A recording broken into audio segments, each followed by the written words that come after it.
প্রায় 90টি মাজার ভাঙচুর হয়েছে, লাশ পুড়িয়ে দেওয়া হয়েছে।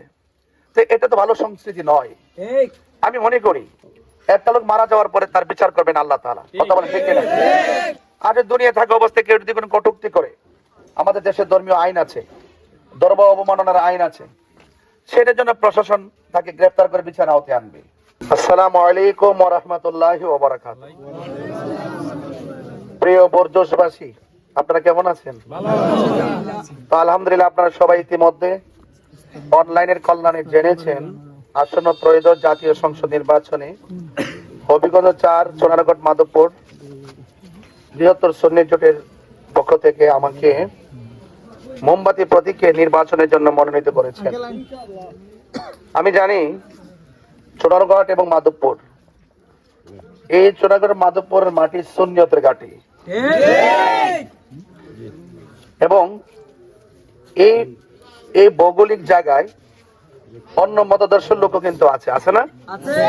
হিন্দু আছে না? খ্রিস্টান আছে না? বিভিন্ন ধর্মের লোক আছে এবং ধর্মীয় বিভিন্ন মতাদর্শের লোক আছে। তা আমার পক্ষ থেকে আমার যে লক্ষ্য এবং উদ্দেশ্য, আমি চাই প্রতিহিংসার রাজনীতি থেকে মানুষ বেরিয়ে আসবে।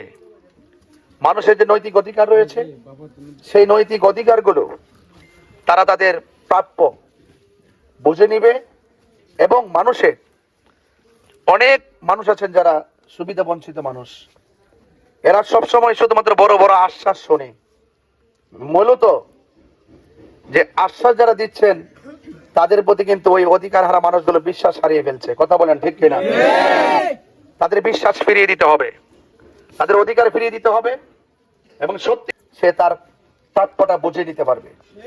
তো এই জন্য ইসলামী মূল্যবোধের জায়গা থেকে এই বাংলাদেশে স্বাধীনতার পর থেকে এই পর্যন্ত একমাত্র শান্তিপ্রিয় দল আহলুস সুন্নাত ওয়াল জামাত। আপনারা দেখেছেন মাজার ভাঙচুর হয়েছে, প্রায় 90টি মাজার ভাঙচুর হয়েছে, লাশ পুড়িয়ে দেওয়া হয়েছে। তো এটা তো ভালো সংস্কৃতি নয়। আমি মনে করি একটা লোক মারা যাওয়ার পরে তার বিচার করবেন আল্লাহ তাআলা। কথা বলেন ঠিক কিনা? আজ দুনিয়া থাকা অবস্থায় কেউ যদি কোনো কটূক্তি করে, আমাদের দেশে ধর্মীয় আইন আছে, ধর্ম অবমাননার আইন আছে, সেটার জন্য প্রশাসন তাকে গ্রেফতার করে বিচার আওতায় আনবে।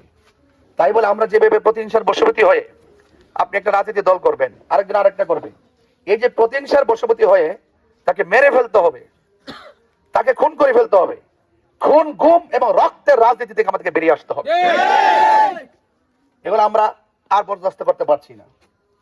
আমি মনে করি রাষ্ট্রীয় যন্ত্রের একটা গুরুত্বপূর্ণ জায়গায় যদি আহলুস সুন্নাত ওয়াল জামাতের প্রতিনিধিত্ব থাকে, ইনশাআল্লাহ এই রাষ্ট্রের ক্রাইসিস মুভমেন্ট গুলো দায়িত্বহীনভাবে মোকাবেলা করা সম্ভব। আপনি যে কোনো দল করতে পারেন, কিন্তু আপনি মানুষ, তো মনুষ্যত্ব নিয়ে এগিয়ে আসুন এবং মানুষের দরে মানবিকভাবে এগিয়ে আসুন। আপনি সবাই বাংলাদেশ, এই জন্য মানুষের জন্য আমরা রাজনীতি করতে হবে। আমরা নিজের ব্যক্তি স্বার্থ হাসিল করার জন্য নয়। আল্লাহ যে যাকে যতটুকু দিয়েছেন আলহামদুলিল্লাহ ততটুকু নিয়ে এসে থাকতে হবে। দেওয়ার মালিক আল্লাহ, নেওয়ার মালিকও আল্লাহ। এই জন্য আমরা আপনাদেরকে অনুরোধ করব, বর্জসবাসীর ব্যবসায়ীদেরকে আপনাদের কাছে অনুরোধ করব, আমি আপনাদের অনেক গুরুত্বপূর্ণ সব ব্যবসা বাণিজ্য আপনারা বন্ধ করে দিয়ে আমার বক্তব্য শুনছেন।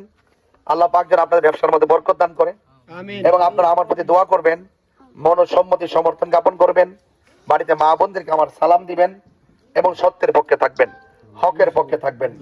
বিজয় হোক এই বাংলাদেশের মেহনতি মানুষের।